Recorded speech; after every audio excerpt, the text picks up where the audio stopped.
haben sie recht. Eigentlich, es gibt so viele Pflanzen, die also überall wachsen können. Und seit ewig eigentlich, seit antike Zeiten, wir haben sie vielleicht benutzt. Ayurveda war immer im Thema. Früher hatten wir nicht also Allopathie. Wir hatten also Ayurveda. Und wir haben uns so geheilt. Das war eigentlich so einfach und also selbstverständlich. Überall, wir können das auch in der Küche. Wir können das in der Küche, also überall haben wir benutzt und davon benefitiert. Das war, ja, ich helfe ihm, okay. Also das war so so klar. Wir alle haben so viel benefitiert. Aber dann im Laufe der Zeit wurde das vielleicht haben wir vergessen oder wir wurden abhängig von Allopathie. Ja? Und dann, es scheint jetzt so, dass vielleicht diese Pflanzen sind verschwunden. Sie sind eigentlich aber dort, immer noch, sie sind da. Aber wir sind nicht so bewusst wie früher. Also, heute sprechen wir über solche Pflanzen, Heilpflanzen, besser gesagt, die uns, also solche Pflanzen oder Kräuter, die uns im Alltag helfen können. Wir benefitieren ja voneinander, wenn wir also über bestimmte solche Pflanzen sprechen werden. Ja, wer beginnt? Bitte schon. Ja, ich möchte mit diesem Thema beginnen. Und guten Morgen an alle. Heute diskutieren wir über Heilpflanzen wie Aloe Vera und Tulsi. Und warum diese beiden Pflanzen genannt als Heilpflanzen? So, in unserer Kultur, wir beten die Pflanzen an und wir haben keine unterschiedlichen zwischen Pflanzen und Gott. Manchmal wir beten Tulsi an und Aloe Vera spielt eine wichtige Rolle. Und in der heutigen Welt nutzen wir Aloe Vera Pflanzen ist wie eine Haut und für Haar und Körper. Das Aloe Vera Pflanze ist mit zahlreichen Vitalstoffen ein Wundermittel für Haut, Haar und Körper. Eine Pflanze, viele Anwendungsbereiche. Die Wüstenpflanze Aloe Vera gilt als Wundermittel für die Gesundheit, besonders für unsere Haut, Haar und sie profitiert von ihren unzähligen Vitalstoffen und Vitaminen. Und Aloe Vera wächst in den meisten tropischen und subtropischen Regionen der Welt, kommt mit sehr wenig Wasser und wird seit Jahrtausenden in vielen Kulturen der Erde als Heilpflanzen und insbesondere in indische Kultur, die auch Quelle in der einigen Jugend genannt Wüstenpflanze beinhaltet über 106 Vitalstoffe, deren perfekt ist. Und wann haben wir ein bisschen Hautprobleme und verwenden wir so viele andere Ointment und andere Medikamente, aber sie alles enthält Aloe Vera. Und das macht die Haut geschmeidiger eigentlich. Und jetzt, ich habe ein bisschen Informationen über Tulsi. Tulsi ist Heilpflanzen. Tulsi ist sehr rein Pflanzen und Heilpflanzen beide in indischer Kultur. Und wir nennen Tulsi als indische Basilikum. Ihre natürliche Vorkommen reicht von tropischen und subtropischen Asien bis zum nördlichen Australien. Indische Basilikum wächst als ausdauernde krautige Pflanze und erreicht Wuchshöhen von bis zu 100 cm. Und es ist sehr gut für unsere Körper, nicht für draußen Schönheit, für innere Wirkung also eigenes Körper.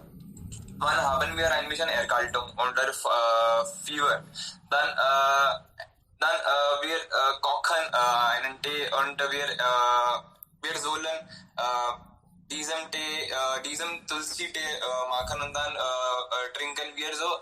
Nächstes Tage bekommen wir sehr gute Gesundheit oder unsere Kalt oder Fieber können verschwinden und es ist gut für unsere Immunität in diesem Seite in Corona-Krise es ist sehr hilfreich und alles diesem Heilpflanzen sind wie eine Gottgeschenk für uns und man soll alles Heilpflanzen respektieren. Das möchte ich sagen. Vielen Dank. Jason, ja, Sie haben recht. Also seit unserer Existenz haben wir diese solche Medikamente oder Heilpflanzen haben wir immer benutzt. Und es gibt so viele Kräuter, so viele Heilpflanzen. Sie haben gerade über Aloe Vera oder Basilikum, indische Basilikum gesprochen. Es gibt zahlreiche eigentlich. Minze gibt es da oder so viele, die alle haben dann medizinische Schwäche und wir haben immer benutzt und so benefitiert. Aber in Laufe der Zeit, wir haben alles vergessen, wann alles geht, weil alles geht in eine technologische Weise. Diesem Heilpflanzen heute wie Neem, wie Tulsi, wie Aloe Vera, sie hat in eine technologische Weise benutzt. Aber wir kennen nicht, dass wie wertvoll es ist für uns. Natürlich, Sie haben recht und meiner Meinung nach sollten wir auch in unserem Schulsystem, also in der Schule sollte man darüber auch lernen, damit man Bescheid weiß, also das Problem ist hier und das ist dann Lösung gleichzeitig. Und diese Pflanzen sind überall in der Nähe, aber wir erkennen sie nicht leider. Jetzt, also gestern sah ich zu Hause, es gibt so viele ich vergesse jetzt den Namen. Also, was benutzt man heutzutage gegen Corona? Schade. Giloy, ja, genau. Vielen lieben Dank. Also, überall gibt es Giloy, mein Gott, aber ich konnte das nicht erkennen. Weil mir wurde das nicht erklärt. Das ist so selbstverständlich. Also wenn wir das Bescheid wissen, wenn wir sie erkennen können, aber man benutzt nur, wenn man die Vorteile weiß. Ja, Frau Kamla, bitte schon. Was ist Giloy auf Englisch? Oh, Giloy weiß ich nicht. Was ist auf Englisch? Giloy, Ein Foto in WhatsApp bitte schicken. ja, das kann ich Ihnen jetzt zeigen. Okay, ja. Zeige Ihnen, also in 2 Minuten. Ja, Freunde, also wer will über solche Heilpflanzen jetzt sprechen? Jetzt ist muss ich sprechen. Ja, Shwangi, bitte. Ja. Guten Morgen an alle. Heutige Thema ist Tulsi und Aloe Vera. Tulsi und Aloe Vera beide sind sehr gute Pflanzen für unsere Gesundheit.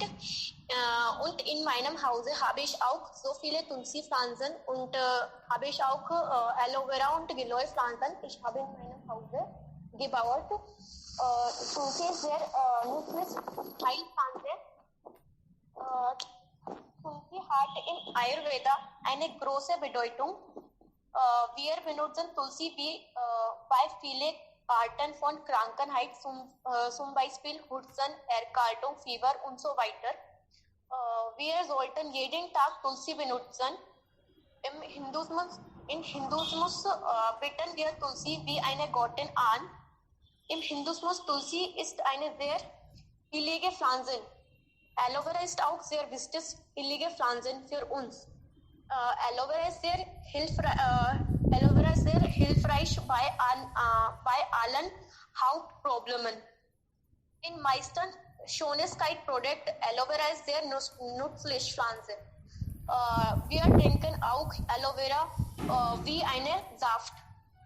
Wir sollten täglich Aloe Vera und Tulsi einnehmen.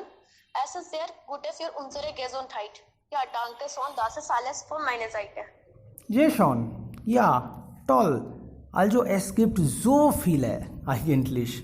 Und wir bewundern, wenn wir das wissen, so viel, also unterschiedliche medizinische Zwecke kann man ja einfach benutzen. Und das kostet nichts, wenn Sie nur Bescheid wissen. Basilikum, Koriander, Minze, Zitrone, Zitronengras, so viele sind da. Und in der Küche haben wir auch viele schon. Aber Sie sind nur einfach da, wir wissen nicht und dann vielleicht können wir auch nicht benutzen. Sie haben so gute Kraft. Sie können einfach gegen Kleinigkeiten, kleine, große, also Probleme kämpfen, einfach das alles behandeln können. Ja, okay. Ja, Frau Ayer, haben Sie das gesehen? Gerade habe ich auch ja Foto gezeigt. Hier sieht man Geläu. Baba Ramdev hat das richtig ausgenutzt eigentlich. Ja, das wurde auch wegen ihm bekannt. Das ist auch ja sehr gut. Er hat viel, also richtiges Geschäft gemacht dadurch. Ja, Freunde, haben Sie auch noch solche Pflanzen bei Ihnen zu Hause? Ja, hallo. Ja, bitte. Hallo, guten Morgen zusammen. Heutiges Thema ist eigentlich Tulsi die Königin. Und es gibt verschiedene Medikamente im Ayurveda, die sehr berühmt sind. Zum Beispiel die Aloe Vera, die Ashwagandha und das Tulsi. Tulsi ist meine Lieblingspflanze, weil das Tulsi die Quelle oder der Ursprung des Sauerstoffs ist. Und das Tulsi ist auch bekannt als heiliges Basilikum. Das Tulsi kommt aus Indien und Tulsi ist eigentlich die Kräutermedizin, die gegen den Stress, die gegen Diabetes oder Cholesterolreich sehr effektiv ist. Und Tulsi hebt auch unsere Immunität auf. Heutzutage brauchen wir unsere Immunität stärken lassen. Deswegen Tulsi ist sehr wichtig für uns. Und Tulsi ist sehr effektiv nicht nur gegen die Atemwegsinfektion, sondern auch gegen die Quecksilberintoxikation. Und es gibt auch einige negative Auswirkungen von dem Tulsi. Tulsi soll nicht von den Schwangeren konsumiert werden, weil Tulsi Ursolic Acid enthält. Und gegen Coronavirus ist das Tulsi auch sehr effektiv, weil Tulsi das Antioxidationsmittel ist. Laut der Hindu-Mythologie ist das Tulsi bekannt als Brinda. Und Brinda ist Inkarnation von Lakshmi. Und die Blätter von Tulsi sind verpflichtend, um zu verehren. Deswegen brauchen wir jeden Tag Tulsi. Ja, das ist alles. Ich bedanke mich bei Ihnen für Ihre Aufmerksamkeit. Sehr schön. Und Tulsi, sagt man, es gibt zwei Arten von Tulsi. Ram Tulsi und Krishna Tulsi. Ram Tulsi ist heller und Krishna Tulsi ist dunkler. Da, also dunkler, vielleicht noch effektiv und Ja, also es und, gibt, ja bitte, es gibt Ram Wir Tulsi, sollten auch, bitte schon, ja, Ram Tulsi. Abhiranjan, weiter bitte. Ja, und Tulsi oder Ayurveda soll auch in Schule unterrichtet werden, damit die Studenten auch lernen können. Und heutzutage haben die Studenten keine Idee, was Ayurveda ist eigentlich. Deswegen müssen wir auch Ayurveda in der Schule hinzufügen. Ja. Genau, also das ist ja gesundheitlich auch gut. Wenn die Bescheid wissen, dann können sie auch ja im Alltag benutzen. Natürlich. Und wie Sie hier sehen auf Fotos, es gibt also Ram Tulsi und Krishna Tulsi. Ram Tulsi ist heller, Krishna Tulsi ist dunkler und noch effektiver, wirksamer. Also dunkler ist wirksamer. Und so viele also Vorteile hat sie. Heilig wird das auch benutzt, wie du gesagt hast. Genau, sehr, sehr effektiv. Und ich denke, die Jugendlichen oder die Kinder interessieren sich dafür, wenn wir Vorteile sagen, wenn wir sagen, dass, warum wir das im Alltag, sie benutzen das einfach nicht. Aber wenn sie Vorteile haben, zum Beispiel manche können uns verschonen oder Immunität verstärken, wenn man so weiß, dann nutzt man auch natürlich sehr gerne. Das kostet auch nicht viel. Ja. Okay. Und das ist immer verfügbar in Indien. Und Krishna Tulsi werden gegen Husten benutzt heutzutage oder früher. Genau. Und das kann man also in dem Haus oder draußen, drinnen, überall. Das braucht ja Sonnenlicht und Wasser, viel Sonnenlicht und Wasser, aber überall kann man das wachsen. Es ist einfach. Ja. Okay. Sehr gut. Vielen lieben Dank. Ja, nächste Person bitte. Wer ist dran? Will jemand über Minze oder andere? Es gibt viele. Wir bewundern uns, wenn wir das eigentlich auflisten können. Wenn wir also auf das Papier schreiben, was wir schon in der Küche haben, aber wir wissen nicht Bescheid. Warum sollte das benutzt werden? Deshalb interessieren wir auch nicht dafür. Hallo. Ja, bitte. Hallo, guten Morgen. Guten Morgen, Frau Sharma. Bitte schon. Ja, Sie haben sehr gutes Thema heute. Über Pflanzen sollten wir ja etwas sprechen. Und diese Pflanzen Tulsi und Aloe Vera werden bei uns, haben wir seit Alltag diese Pflanzen viel benutzt. Und wir wissen schon, eigentlich unsere Eltern wissen schon, dass wie diese Pflanzen sind sehr nutzbar für Menschheit und für wie ein Naturfrischner oder so gesundliche Weise so nutzbar diese Pflanzen sind. Und beginne ich zuerst mit Tulsi. Tulsi ist eine Pflanze, das wird in fast allen tropischen Ländern gefunden ist. In Indien, das wird wie sehr heilige Pflanze geliebt und gewissen. Und täglich einige Tulsi-Blätter zu essen ist ganz normal bei uns. In Indien ist das ganz normal. Wir wissen das schon. Sie können Tulsi in fast jeder indischen Hindu-Häuser einfach finden. Und normalerweise Tulsi-Pflanze erwachsen bis 4 oder 5 Feet. Aber die großen Bäume sind auch irgendwo gesehen. Und die sind ganz sehr berühmte Pflanze aus den tropischen Ländern und meistens in Indien. Indien Erde ist perfekt für diese Pflanze und Tulsi ist wie eine regelmäßige Mahlzeit gegessen. Wir bieten der Gott die Mahlzeit mit Tulsi-Blätter an und das Wasser mit Tulsi-Blätter sauber gemacht ist sauber gemacht. Das wird wie Prasad oder Charnamrit getrunken.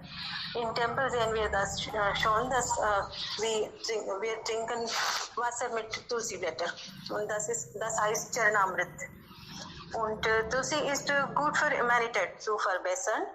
Das haben andere auch sehr gut darüber gesprochen. Und das gut für Immunität und Immunität zu verbessern, Alter zu verlängern und ist auch wie ein gutes Mundfrischner gegessen. Das macht die Getränke leckeres und addiert besser Geschmack. Tulsi ist als Medizin gegessen. Das verbessert Appetit, Erkältung, Fieber und viele andere Krankheiten. Muss es weitergehen oder gibt es? Ja. Ja, es hängt von Ihnen ab. Ja, natürlich. Und vielen lieben Dank. Sie haben auch dieses Mal einen Artikel geschrieben für Warum nicht wir. Da gibt es auch Tulsi. Ja. Gut. Okay. Ich spreche ein bisschen noch weiter. Ja, bitte. Hindu Mythology, die Pflanzen wie Tulsi und andere viele heimliche Pflanzen sind sehen wir schon in alten Büchern wie in Vedas, Upanishads oder in the Ayurveda Bücher, die nutzen die Ayurveda schon benutzt diese Pflanzen als Medizin und medizinische Sachen. Und wir benutzen als die Zutaten wir benutzen Holz von Tulsi als die Zutaten in Indien haben oder Agnihotra. Und hier Tulsi ist die trocknete Tulsi ist hier benutzt. Und das ist überhaupt glaubt, dass diese Aktivitäten frischen die Luft und bringen positive Energie zu Hause. Deshalb werden Tulsi-Blätter als notwendige Sachen benutzt. Und das ist auch ein wichtiger Teil von indischer Kultur und Tradition. Kann ich mit Aloe Vera weitergehen? Ja, bitte.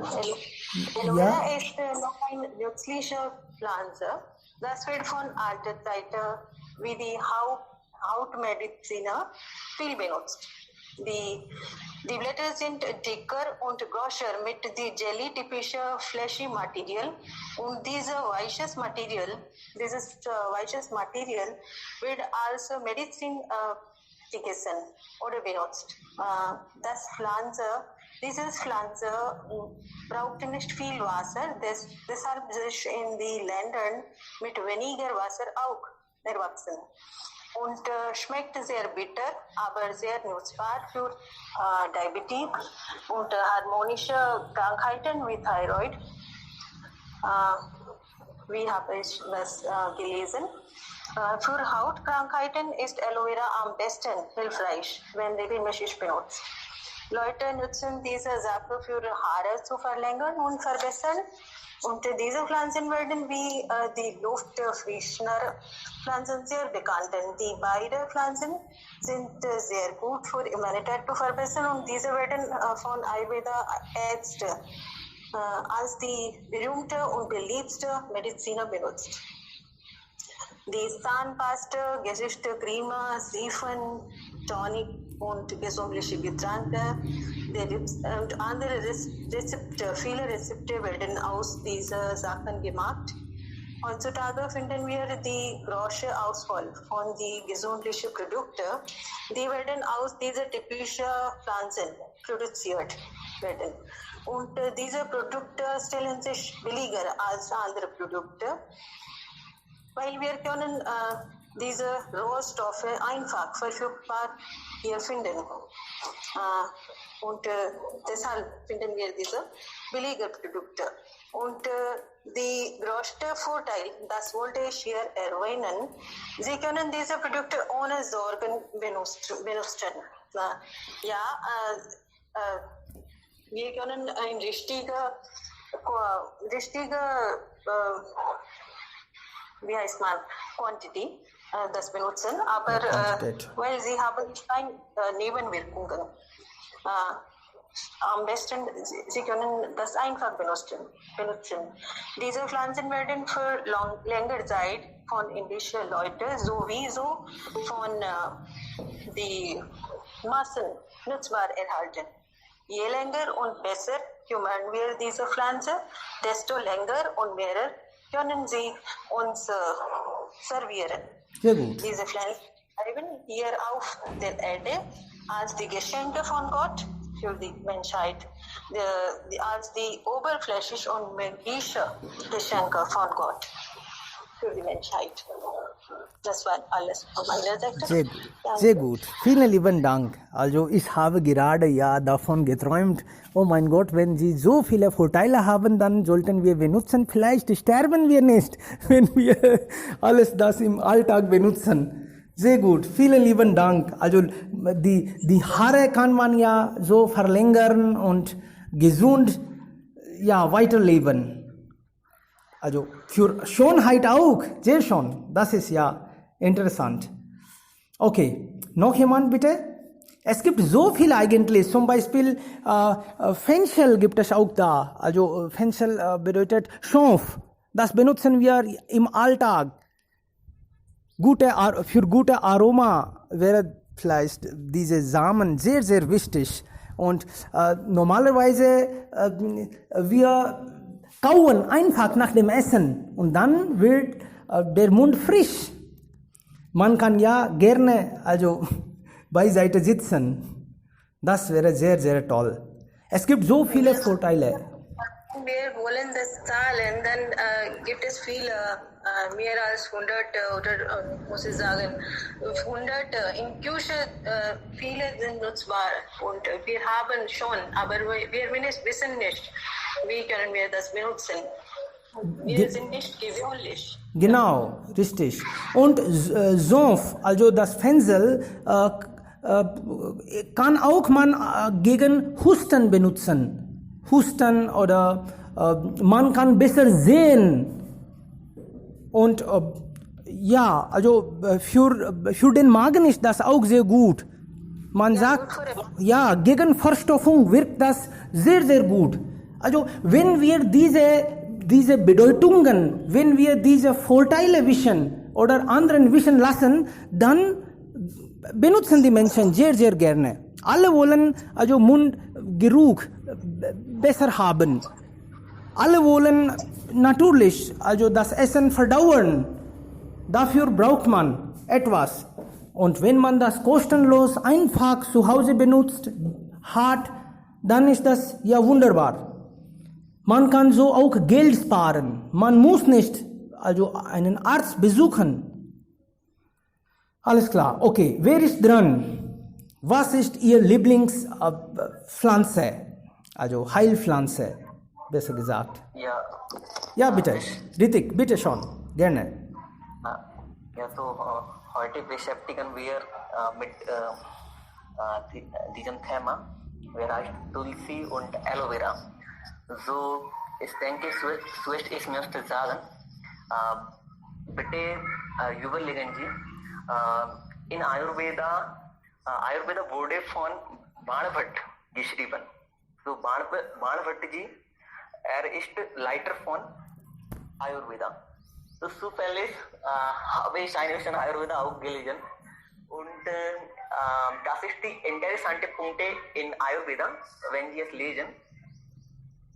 In die ganzen Bücher, es heißt auf Hindi Masala.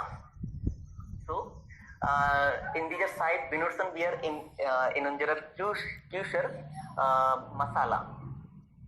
Aber in Ayurveda, es gibt nie dieses Wort geschrieben oder benutzt.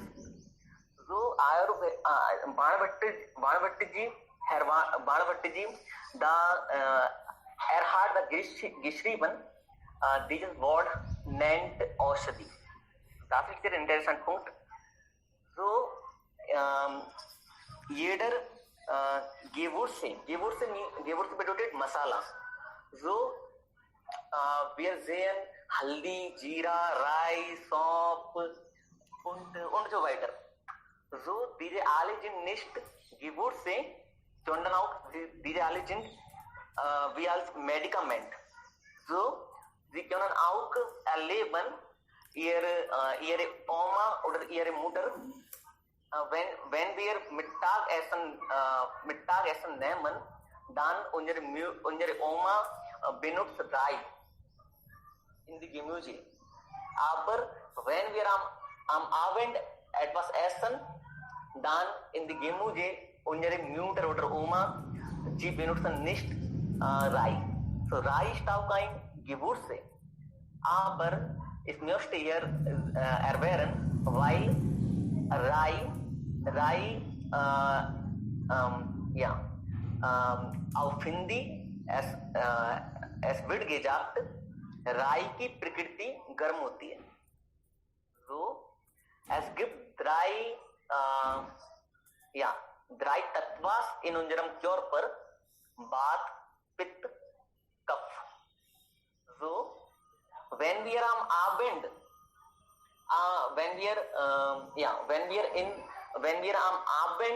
Reis essen, dann es wird nicht so gut für unsere Körper. So, die alte Generation, sie wissen schon darüber. Aber in dieser Zeit, wir haben alles vergessen. So, es gibt verschiedene Medikamente, beispielsweise Haldi und Haldi, Dalchini, Kapur, Isabgol, Aula, Neem. So, es gibt und so weiter. Und ich möchte hier sagen, ich gehe sehr kaum, ich gehe sehr weniger zum Arzt, weil ich weiß eigentlich, wie mein Körper ist und was sollte ich tun. So, ich benutze, ich denke, ich habe Bhat-Pitt Prakriti, Bhat-Pitt Natur. So, in meinem Körper, es gibt ein bisschen heiß, so Ushma Prakriti. So, ich möchte Aula essen, ich möchte manchmal Neem essen und dann sehe ich oder observiere ich mich, ja, ich kann gesund bleiben. So Ayurveda in unserem Land,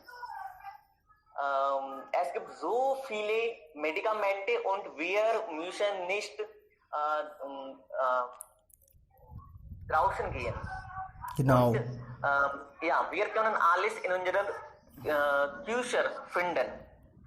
So ich möchte hier sagen. Genau. So, In der Küche haben wir ja vieles. Und also vor einigen Jahren habe ich Rajiv Dixit gehört eigentlich. Er war ein sehr bekannter Arzt. Er hat damals auch Ayurveda sehr populär gemacht. Und er motivierte Menschen. Er reiste in ganz Indien. Von Norden bis Süden. Er ging einfach. Und unter Menschen hat er wirklich das sehr, sehr bekannt gemacht. Später wurde er ja vielleicht getötet durch Giftung. genau. Ja, man weiß nicht, was die Gründe sind, aber er hat wirklich er hat so viel über diese heilige Pflanzen gesprochen. Und momentan, Ramdev macht das Gleiche, aber er führt auch das Geschäft. Aber er hat kein Geschäft geführt. Er hat nur einfach die Menschen, die armen Menschen, ja wirklich motiviert, das zu benutzen. Okay, Ja, wer ist jetzt dran? Empfehlen, Ja, bitte. wenn Du hast sehr richtig gesagt, dass nach Ayurveda wir sollten nach unserem Körper was gegessen, die Sachen wir essen, sollen richtigerweise gegessen und zeitlich gegessen. Das war besser. Ja, so ich habe mit Ihnen, ja, ich stimme zu Ihnen. Ja. Genau. Frau Ayer, wollen Sie darüber auch was sagen? Okay. Haben die Menschen... Ja. Bitte. Ja, okay, hier haben viele über Tulsi und Aloe Vera und einige anderen Pflanzen ausführlich erzählt. Also, und einige haben es so gesagt, dass das haben unseren Generation und den vorigen Generation darauf nicht beachtet. Also ich bezweifle mich, ob ich auf den vorigen Generation bin oder so, weil zu Hause in meiner Familie, meine Mutter, meine Oma und ich auch verwenden diese oder wir einsetzen diese in unseren tagtäglichen Terminen, tagtäglichen Aktivitäten so eng, dass das ist ein Teil von jedem Tag. Also wir haben diese Benehmen oder diese Rituale im Südindischen mit Tamil Brahmins, wir haben diese einige Ritualen. Am Samstag baden oder nehmen die Männer Ölbad. Also, Sie wissen, ein längerer Ölbad. Und dann sie wurden mit diesen Gewürzen. Es ist ein Porridge oder eine Suppe mit dieser Gewürze essen das. Und dann, was? Mit Besan oder Haldi? Das ist gemacht. Haldi ist in alle Curries. Haldi ist ein Teil unseres Lebens. So, Haldi, wenn man über Haldi spricht, warum sprechen Sie darüber? Das ist Alltag für uns. In allen haben wir Haldi. Also, das ist auch etwas neu. Machen Sie das nicht? Noch nicht ist eine Überraschung für uns. Und die Frauen machen Ölbad. Ich habe gerade im Chat geschrieben, wie bereiten wir oder kochen wir das Öl vielleicht 2 Stunden lang vor. Und das ist auch ein Teil unseren Leben. Also für Zähneputzen machen wir auch einmal in der Woche. Das ist tagtäglich. Jeden Tag darf ich das nicht machen. Aber jeden Tag. Wir haben Puja, Saligramam Puja in unserem Haus seit 400 Jahren oder so, Generation. Also diese Tirtham mit Tulsi trinken alle Familienmitglieder trinken mindestens ein Teelöffel oder so jeden Tag. Und dann Essen ist auch so. Und dann so viel Joghurt nehmen wir an. Und für Baden auch gibt es diese Temperati, diese Hibiscus. So mit Hibiscus-Blättern und Hibiscus-Blumen machen wir vielleicht in ein Mixi, machen wir so eine Shampoo. Das mache ich noch. Und das ist für uns. Und heutzutage geben wir vielleicht 1 oder 2 Tropfen Shampoo auch, was für diese gute riechen. Also so eine eng mit Natur leben wir noch, und das ist ein Thema, habe ich noch heute bewusst. Also es ist meines Erachtens kommen wir eng mit Natur jetzt noch. Die heutigen Generation sind bewusster als die vorigen Generation. Vorigen Generation hatte das so alles gegen was traditionell hatten sie. Also heutzutage haben wir das schon erkennen, und dann kommen wir eng mit Natur. Also machen Sie nicht so eine trauriges Bild. No. Wir sind Inder und wir bleiben eng mit Natur. Sie haben recht. Ja, das Genau, das ist ja selbstverständlich. Wir haben das im Alltag. Nur eine Bemerkung. Ingwer auch verwenden wir viel beim Kochen, aber bitte, Ladies, Damen, ein bisschen weniger das verwenden, ansonsten wären die Männer oder diejenigen, das essen, ein bisschen böser. Sie ärgern sich einfach, wenn sie mehr Ingwer essen. Das müssen wir auch erkennen, ne? Ja. Ich muss das ja richtig heute lesen, eigentlich, Ich welche. hoffe, dass die Frauen nutzen schon über diese Pflanzen oder Gewürze als die Männer. Und sie können das mehr benutzen und deswegen können wir unsere Gesundheit noch verbessern. Das ist ja richtig. No. Hier sind die Ärztin zu Hause, ne? Die kleine Ärztin zu Hause, Half-Boiled-Ärztin zu Hause. So, unsere als Hausfrauen haben wir unterschiedliche Rollen. So, daraus ist diese Zuhause natürliche Ärztin ist auch eine neue Rolle. Genau. Wenn Und wir sie, nicht sie, wissen, dann können wir. genau.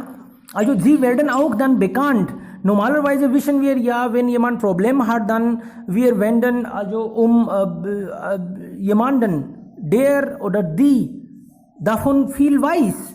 Wir wissen, oh, Fatima kann das ja heilen. Sie kann vielleicht besser, weil sie alles weiß. Also diese Kurkuma oder Ingwer, Sie haben gesagt gerade, sie haben viele Vorteile. Man sagt das gegen Herzkrankheiten oder Alzheimer oder sogar gegen Krebs kann man sie benutzen. Aber wir müssen richtig davon Bescheid wissen. Sie sind ja richtiges antioxidatives Mittel, kann man sagen. Wir können und Heutzutage haben wir ein bisschen leichter, weil wir können das viel im Internet recherchieren. Unsere vorigen Generation konnten das nur von Mund nach Mund. Das ist, was ihren vorigen Generation gesagt haben, empfohlen haben oder erklärt haben. Nur daraus konnten sie das Bescheid nehmen. Aber heutzutage haben wir eine bessere Chance, vielleicht deswegen sind wir ein bisschen bewusst und wir sind bewusst ein bisschen enger mit Natur. Sie haben recht, ja. Wenn wir also, wie sagt man, ja, schade.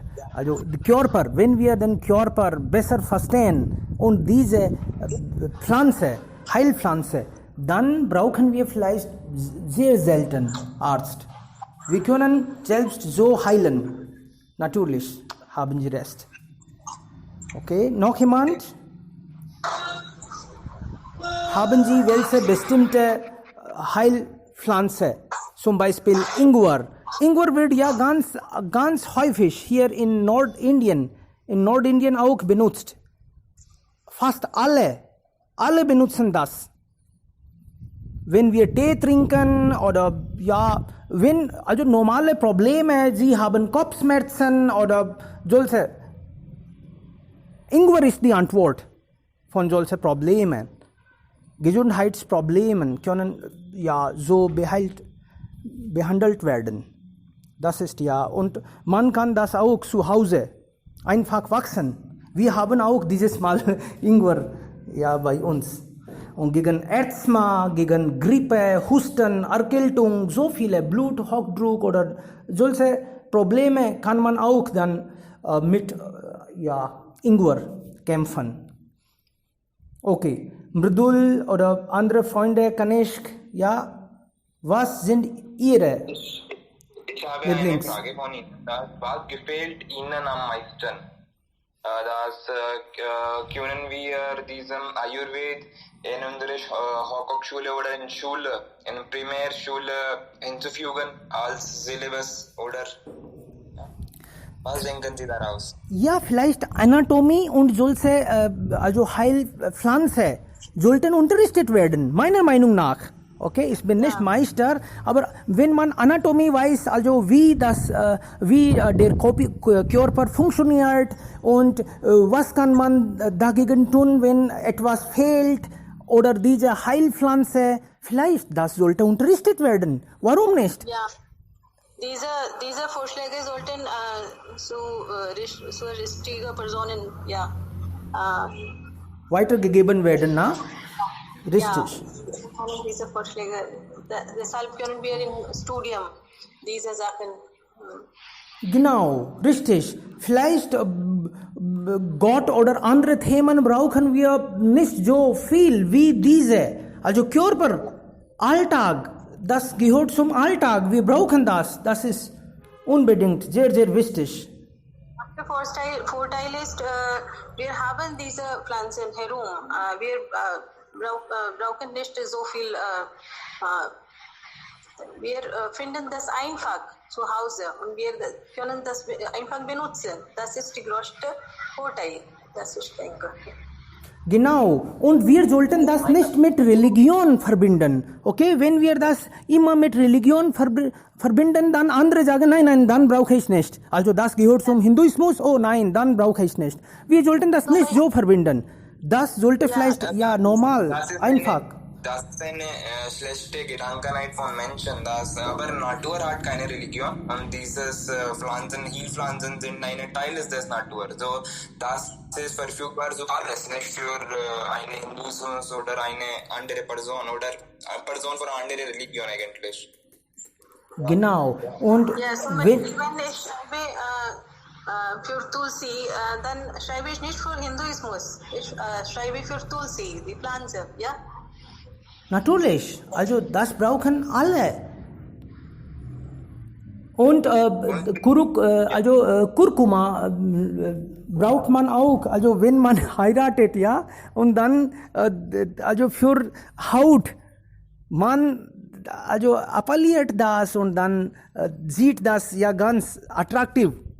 Dann kann anderen also vielleicht anziehen. Dann weiß man Bescheid, oh, sie ist Braut oder Bräutigam. Ja, sie können dann einfach merken, er oder sie scheint. Das ist so wichtig. Und man trinkt auch ja in Milch. Seit langem habe ich nicht getrunken. Bei uns gibt es eine andere Art von Kurkuma. Das ist Kasturi Kurkuma, Kasturi Manjal. Und das ist eigentlich, oder das ist gezielt für Haut verwendet. Das gibt nicht so viel diese Tinte, diese gelben Tinte, aber das gibt die Haut glänzt danach. So das verwenden wir während die wochentlich Ölbad verwenden wir das auch. Also was ist wichtig bei diesen Arzneimitteln von Natur ist, dass man muss das als eine Routine machen. Das gibt uns schönes Leben wäre möglich. Ansonsten müssen wir wenn wir etwas dagegen machen müssen und schnell macht das nicht dagegen. Also das ist eine Routine und tagtäglich, jeden Tag muss man das machen. Das ist wichtiger. Am Wochenende vielleicht, ein Tag für den Körper und Geist. Und da können die Menschen ja sich massagieren oder solche Heilpflanzen nutzen. Einfach, also ruhig. Ja, und ich möchte etwas hinzufügen. Ayurveda oder Cantonese über Heilpflanzen oder alles Pflanzen. Dafür brauchen wir eine gute Ausbildung im Lehrplan zu hinzufügen. Und ohne das könnte nicht sein. Und das ist unsere Wünsche, dass wir müssen oder unsere nächste Generation müssen alles Kenntnisse über Ayurveda haben, so sie können ihr Leben einfach führen kann. Ja. Genau, oder vielleicht, wir können das zu Hause irgendwo, normalerweise haben heutzutage alle ein First-Aid-Box. Also diese Weise können wir vielleicht in der Küche oder in einem Zimmer sowas solche Heilpflanze oder Samen alles haben, auflisten und dann sollte man ja ganz klar und deutlich schreiben, Vorteile, Nachteile und dann interessieren sich die Kinder automatisch. Oh, ich will ja scheinen und dann brauche ich vielleicht das. Wenn wir das deutlich klar schreiben, also mit Fotos oder sowas, vielleicht man muss das verschonen und bekannt machen, dann wird das ja vielleicht. Ich kann das versuchen, wenn ich, ja. Genau. Ich interessiere mich. Ja, ich auch. Ja, gerade habe ich Idee bekommen von Ihnen. Und jetzt. Ja.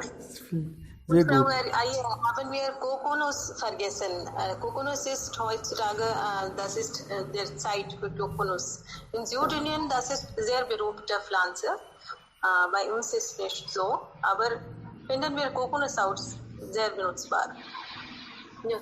Genau. Und Frau Kamla hat gerade Methi, über Methi vielleicht geschrieben. Ja, mein Vater isst heutzutage Methi. Ist das gleiche Methi oder nicht? Muss ich ja checken. Ja, das ist gut für Diabetes, deshalb, ja. Ah, genau, deshalb. Okay. Ja. Ich weiß das. Jetzt verstehe ich das. Genau. Manchmal und deshalb ist das. Richtig. Methi kann man auch für den ganzen Körper verwenden. Man kann Methi ins Wasser gießen und dann an den nächsten Tagen für Haare, Glänzen verwenden und dann für Haut und dann essen. Und das ist auch ein wunderbares Heilmittel, und man kann das auch genießen. Sie haben das recht, ja. Genau. Frau Ayer, ich würde eine Frage stellen.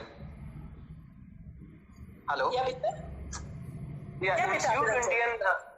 im Südindien werden das Essen in Kokosnussöl gekocht?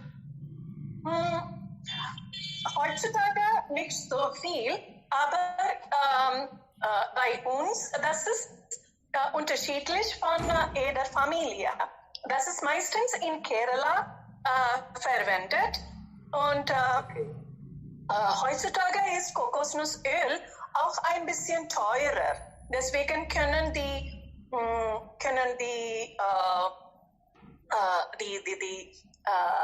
Bürger, jeder Bürger kann das nicht leisten. Aber für Garnishing, wie sagt man das auf Deutsch, muss ich nachschlagen. Also für Garnish verwenden wir Kokosnussöl und Kokosnussöl ohne das heißen zu lassen ist hilft nutzvoller als wenn man das heißen lassen. Also in unseren einigen Gerichten wie sagt man, Aviel, das ist Aviel und Olen sind einige, so das kochen wir und da oben lassen wir einige Löffel Kokosnussöl, ohne das zu heißen. Also das ist in unseren Essen auch inkorporiert. Also ja, Kokosnussöl verwenden wir viel. Und das ist wie ein First Aid, ja, Ersthilfemittel für alles. So, ja, wir verwenden mehrere heutzutage, aber alle kann das nicht leisten. Aber ja. Okay. Danke. Sehr gut. Also solche Themen machen uns auch noch bewusster. Wir wissen schon, ja, deshalb diskutieren wir darüber, aber dann, wenn wir so voneinander hören, dann merkt man, oh, auch in Südindien, oh, auch in Nordindien,